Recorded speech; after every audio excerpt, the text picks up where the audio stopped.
அத்தியாயம் 17. அணங்கேறி ஆடிய பெண்கள் உக்கிரம் கொண்டனர்.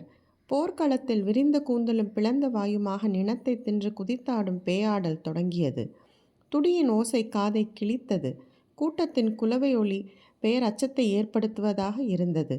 முன்புறம் கொற்றவையின் திசை நோக்கி துடியடித்து குலப்பாடலை பாடிக்கொண்டிருந்த பெண் ஆவேசம் மேலிட துடியை வீசி எறிந்து பின்புறம் திரும்பினாள். நெருப்பு கோலமாக இருந்தன அவளது கண்கள். அணங்குகளின் பேயாட்டத்தால் நிலம் நடுங்கிக் கொண்டிருந்தது. பின்புறம் திரும்பியவள் களத்தின் நடுவில் வரையப்பட்டிருந்த கோலத்தை கால்களால் குறுக்கும் நெடுக்குமாக அழித்து அலங்கோலம் ஆக்கினாள். செம்பாதேவி, வேணாந்தாயி என ஆண்களும் பெண்களும் பெருங்குரலெடுத்து வேண்டினர். கதறலும் கண்ணீரும் கரை புரண்டன.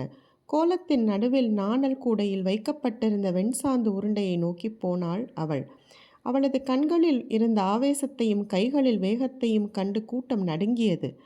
அங்கு என்ன நடக்கப் போகிறதோ என்ற பதட்டத்தில் கூச்சல் உச்சத்துக்கு போனது. குலவையொலி பீரிட எல்லோரும் களத்தை நெருங்கிக் கொண்டிருந்தனர். ஆனால் அணங்குகளின் ஆட்டத்தை தாண்டி யாரும் உள்ளே நுழைய முடியவில்லை. வெண்சாந்து உருண்டையில் வைக்கப்பட்டிருந்த இரு கொம்புகளையும் ஆவேசத்தோடு பிடுங்கி எடுத்தாள் அவள். கூட்டம் கதறியது. பிறர் அவளை நெருங்க முடியாத வளையத்தை அணங்குகள் உருவாக்கினர். வேண்டாந்தாயி என உயிர் நடுங்க கத்தினர். கத்தும் குரல்களுக்கு நடுவில் அவளோ பிடுங்கிய கொம்புகளை தனது இரு மார்புகளை நோக்கி உள்ளிறக்க துணிந்தபோது கண்ணிமைக்கும் நேரத்தில் இடதுபுறத்தில் இருந்து தாக்கப்பட்டு தூக்கி வீசப்பட்டாள். இரு கொம்புகளும் எங்கோ போய் உருண்டன. கூட்டத்தினர் வாய்ப்பிழந்து நின்றனர். தாக்கியது குலநாகினி. அணங்குகளுக்கு நடுவில் மூச்சிறைக்க நின்றாள். அணங்குகளின் ஆத்திரம் தனிய ஆரம்பித்தது. ஆவேசம் கொண்ட குலநாகினி காலத்தையும் கதையையும் தனது இரு கைகளை கொண்டு இறுக்கி நிறுத்தினாள். கூட்டம் நிம்மதி பெருமூச்சு விட்டது. தள்ளப்பட்டு கீழே விழுந்தவளுக்கு ஆத்திரம் அடங்கவில்லை. பற்களை நரநரவென கடித்தபடி குலநாகினியை நோக்கி பாய்ந்து வந்தாள். மரமே நிலை குலைந்து சரிந்து விழுவது போல் இருந்தது அவளின் பாய்ச்சல். அவளின் வேகத்தை எதிர்கொண்டு தாங்கி அசைய விடாமல் பிடித்து நிறுத்தினாள் குலநாகினி. கூடியிருந்தவர்களின் குலவை ஒளி மீண்டும் உச்சத்துக்கு போனது.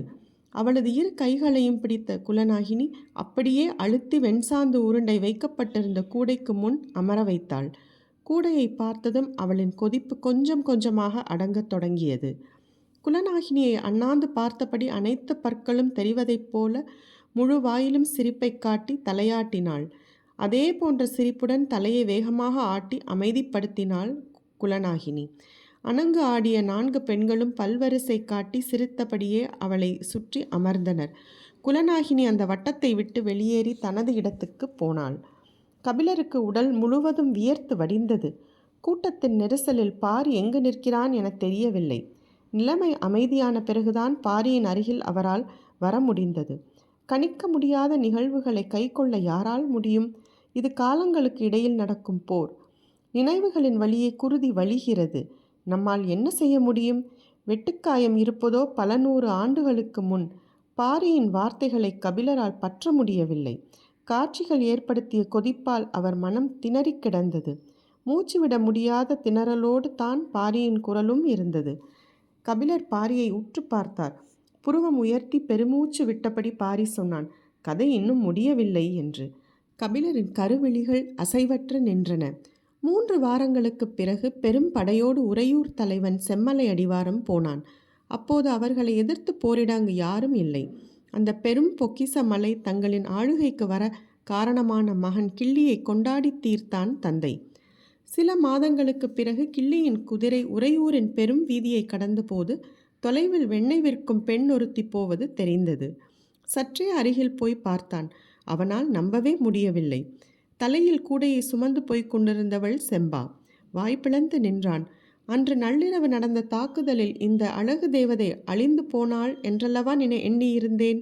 எனக்காகவே மீண்டும் வந்தவள் போல் அதே தெருவில் வந்து நிற்கிறாளே என்று திகைத்து போனான் கிள்ளி. சற்றே திரும்பி அவனை பார்த்த செம்பா சின்னதாக சிரித்துவிட்டு நடந்தாள். அன்று பார்த்ததை விட மெருகேறிய அழகு. அருகில் இருந்தவனை அழைத்து குதிரையை அவன் கையில் கொடுத்த கிள்ளி, போய் தந்தையை அழைத்து வா, அன்று பார்க்காத அழகை இன்றாவது பார்த்து தெரிந்து கொள்ளட்டும் என்று சொல்லி அனுப்பிவிட்டு அவன் பின்னால் நடந்தான். இறங்கு வெயிலில் ஊரை விட்டு மிக தள்ளி முன்னர் கிடை போட்டிருந்த நிலத்தை நோக்கி அவள் நடந்தாள். அடர்ந்த செடி கொடிகள் துளிர்த்து கிடக்கும் பாதையில் அவள் நடந்து போகும் அழகை ரசித்தபடி பின்னால் நடந்தான் கிள்ளி. அவள் வேண்டுமென்றே எதையும் செய்வது போல் தெரியவில்லை. கைகளை இந்த பக்கமும் அந்த பக்கமுமாக நீட்டி பூக்களை பறிப்பதும் பூச்சிகளை தட்டிவிடுவதுமாக அவள் நடந்து கொண்டிருந்தாள். பின்னால் வரும் ஒருவனுக்கு அவை அனைத்தும் சைகைகளாக தெரிந்தன. காற்றில் பறந்தபடி காமம் கொண்ட இணைத்தும்பிகள் அவளின் முகத்துக்கு நேராக பறந்தபோது தலைவணங்கி அந்த இடம் கடந்தாள். பின்னால் வந்தவனால் அந்த காட்சியை கடக்க முடியவில்லை. பெருங்கூடையை கவிழ்த்து போட்டதைப் போன்ற அந்த சிறு குடில் தனித்து இருந்தது.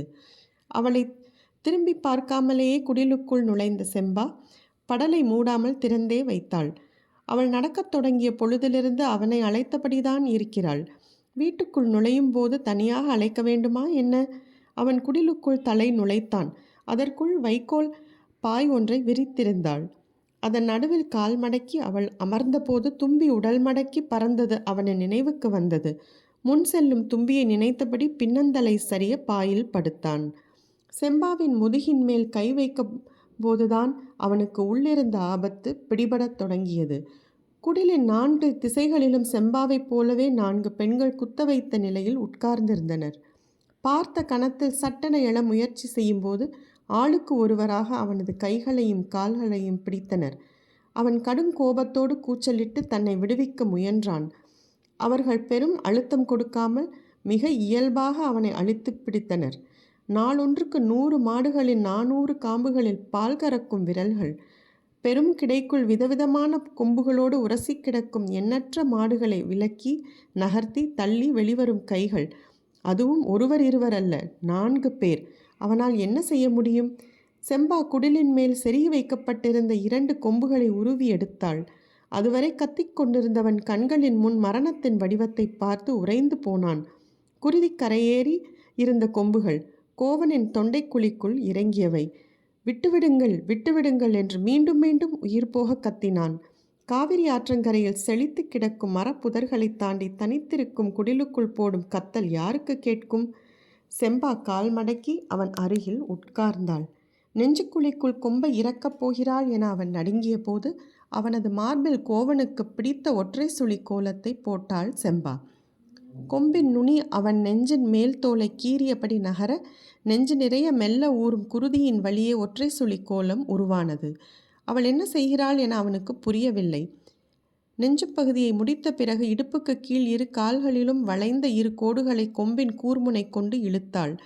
கதறலை நிறுத்திய அவன் அவளது வினோதமான செயலால் உறைந்து போனான். 4 பெண்களும் அவனை அப்படியே புரட்டி போட்டனர். முதுகிலும் ஒற்றை சுழி கோலத்தை போட்டு இடுப்புக்கு கீழ் பாதம் வரை 2 கோடுகளை இழுத்தாள் செம்பா. கொம்புகளால் குத்தி கொள்ளாமல் மேலெழுந்தபடி கீறி விடுகிறாள். இது போதும், எப்படியாவது உயிர் பிழைத்து விடலாம் என்ற நம்பிக்கை அவனது கண்களில் உயிர் கொண்டபோது அவனை தூக்கி நிறுத்தினர். சட்டென கையை உதறி தன்னை விடுவிக்க முயன்றபோது இடதுபுறம் நின்றவள் ஒரு முறுக்கு முறுக்கினாள். நோயால் பாதிக்கப்பட்ட மாடுகளின் மூக்கில் பச்சிலை சாறு விட வேண்டும். அப்போது அதன் கொம்புகளை முறுக்கி மூக்கை மேல் நோக்கி திருப்பியபடி சாறு இறங்கும் வரை பிடித்திருக்க வேண்டும். மாடு தனது முழு பலத்தால் கொம்பை திருகும், ஆனால் அதை பிடித்திருப்பவர் அசையை விடக்கூடாது. மாட்டின் கொம்பை திருகி நிறுத்தும் பணிதான் கிடையில் அவளுக்கு பல நாள் கொடுக்கப்பட்டிருக்கிறது. அவனது கையை சற்றே திருகிய போது உள்ளுக்குள் எத்தனை எலும்புகள் நொறுங்கின என தெரியவில்லை. ஆனால் இவ்வளவு நேரமும் அவன் கத்திய மொத்த கதறலும் இப்போது ஒரே நேரத்தில் வெளிவந்தது. போதுமென நினைத்து திரும்பிய செம்பா அப்போதுதான் அவனது தோள்களை பார்த்தாள். வலதுகை தோள்பட்டையில் ஒரு சுழியை கீறி விரல்கள் வரை இறக்கினாள். அதே போல இடது கையிலும் இழுத்தாள்.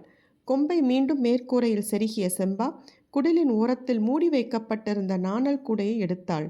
அதில் மணமணத்து கிடந்தது வெண்சாந்து உருண்டை.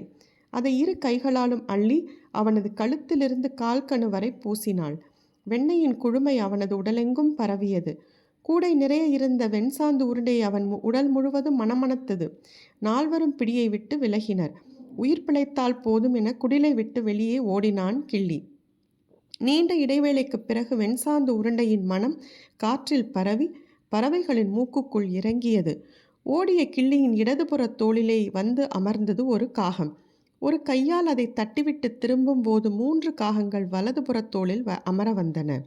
இன்னொரு கையை தூக்க முடியாததால் வலது கையாலேயே அவற்றை தட்டிவிட்டு முயன்றபோது தோளின் கிளிபாடுகளுக்குள் இறங்கி எழுந்தது காக்கையின் அலகு. ஐயோ என கத்த வாயெடுத்தவனின் செயலை மறுகணமே வாயடைக்க வைத்தது எதிர் திசையில் படபடத்து வந்து கொண்டிருந்த பறவைகளின் பெருங்கூட்டம். காய்ந்த நாணல் கூடையே நார் நாராக கிழிக்கும் அளவுக்கு பறவைகளை வெறிகொள்ள செய்தது வெண்சாந்து உருண்டை. மாலை நேரத்தில் பறவைகள் வலசை போகின்றன என ஊரார்கள் நினைத்தபோது அவை அனைத்தும் அலையலையாக வந்து இவன் மீது இறங்கிக் கொண்டிருந்தன. துள்ள துடிக்க கதறியபடி அவன் ஓட ஓட பறவைகளின் கூட்டம் மகிழ்ந்து அவனை சூழ்ந்தது. பறவைகளின் அலகுகள் கொத்தி எடுக்கும் இடமெல்லாம் வெண்சாந்து உருண்டை உள்ளே போனது. அடுத்த பறவையின் அலகு ஆழத்துக்குள் போய் அதை எடுத்தது. செம்பா வெண்சாந்து உருண்டையை மேலெல்லாம் பூசும்போது அவனது முகத்தில் சிறு துளி கூட படாமல் பூசினாள். ஏன் என்பது உடனிருந்த 4 பெண்களுக்கு கூட விளங்கவில்லை. குடிலின் வாசலில் நின்று பார்க்கும் போதுதான் அவர்களுக்கு விளங்கியது. பறவைகள் அவனது உடலை துகள் துகளாக கிள்ளி எடுப்பதை கண்களின் கடைசி துளி உயிர் இருக்கும் வரை அவன் பார்க்க வேண்டும் என்று அவள் அதை செய்தாள். அழிவு அணு அணுவாக நிகழ்ந்து கொண்டிருந்த அந்த இடத்துக்கு மிகவும் தாமதமாக வந்து சேர்ந்தன மரங்கொத்திகள். அவற்றால் உள் நுழைய முடியவில்லை. காக்கைகளின் இடைவிடாத கரைச்சலும் பிற பறவைகளின் கத்தலுமாக பேரிரைச்சல் நிலவிய அந்த இடத்தில் மரங்கொத்தி பறவையொன்று அவனது இடப்புற மார்பை நோக்கி ஓர் அம்பு நுழைவதைப் போல பாய்ந்து அதே வேகத்தில் வெளியே இழுத்தது தனது கூரிய அலகை. கபிலர் மறுநாள் காலையில் எழுந்தபோது உடல் முழுவதும் நடுக்கம் கொண்டிருந்தது. மூலிகை சாற்றை கொடுத்தார்கள். வாங்கி குடித்தார். பகல் முழுவதும் நடுக்கம் நீடித்தது. கண்களுக்குள் செம்பாதேவி நிலை கொண்டிருந்தாள். ஆடுகளத்தில் உருண்டு விழுந்த 2 கொம்புகளை எடுத்து வந்து அவள் முன் வணங்கி நின்றான் முடியன். அதில் ஒன்றை அவனது இடுப்பு உறையில் செருகினாள். மற்றொன்றை அவளின் காலடியை தொட்டு வணங்கி கிடந்த வீரன் ஒருவனின் இடுப்பில் செருகினாள். குலப்பாடலை துடியடித்து பாடிய அந்த பெண்ணின் முகத்தை அப்போதுதான் கூர்ந்து பார்த்தார் கபிலர். அவருக்கு அறிமுகமான முகம் அது. எங்கே பார்த்திருக்கிறோம் என குழம்பிய போது புலிவால் குகை அவரின் நினைவுக்கு வந்தது. பன்றிக்கரியை அவளின் கையில் கொடுத்த கணம் நிழலாட கைகூப்பி கபிலர் சொன்னார், மகள் அல்லல் என் தாய் என்று நீ. மாலை நெருங்கிய போது கபிலரின் இருப்பிடத்துக்கு வந்தான் பாரி. உடல் நடுக்கம் இருக்கத்தான் செய்தது. அதை காட்டிக்கொள்ளக்கூடாது என அவர் செய்த முயற்சி பலன் அளிக்கவில்லை. உங்களின் நடுக்கத்துக்கு காரணம் உடல் அல்ல, மனம். அது கலங்கி போயிருக்கிறது என்றான் பாரி. அதை ஏற்பது போல தலையாட்டி கபிலர் சற்று மௌனத்திற்கு பிறகு, சிந்தப்பட்ட குருதி கதைகளின் வழியே தலைமுறைகளுக்கு கைமாறி வந்து கொண்டே இருக்கிறது. கதைகள்தான் மனித நினைவுகளிலிருந்து குருதி வாடை அகலாமல் இருக்க காரணமா என்றார். ஆம் என தலையசைத்தபடி பாரி சொன்னான். கடித்து இழுக்க விலங்குகளுக்கு பல் இருப்பதைப் போல மனிதனுக்கு கதை என்று. நடுங்கி எழுந்தார் கபிலர். மனமல்ல, சொல்லால் நிகழ்கிறது நடுக்கம். கிள்ளியின் முன்புறம் பாய்ந்த மரங்கொத்தி பின்புறமாக வெளியேறி சென்றதை பேசும் கதைதான் நம்பிக்கையின் வேறாக இருக்கிறது. அது இல்லை என்றால் மேலெல்லாம் வைரக்கல் பதித்த பெரும் வடம் அணிந்தபடி கிள்ளி ஆட்சி செய்து எல்லோரையும் வாழ வைத்தான் என்றே கதைகள் சொல்லப்பட்டு கொண்டிருக்கும். கதைகள்தான் நல்லவர்களுக்கான கடைசி நம்பிக்கை. பறவைகள், விலங்குகள், மரம், செடி, கொடி என இயற்கையெல்லாம் நமக்கு துணை நிற்க அழித்தொழிபவர்கள் வீழ்வார்கள், அழிக்கப்பட்டவர்கள் எழுவார்கள் என்ற நம்பிக்கையை கதையன்றி வேறு யார் கொடுப்பது? பாரி சொல்வதை கண் இமைக்காமல் பார்த்து கொண்டிருந்தார் கபிலர். பாரி தொடர்ந்தான்.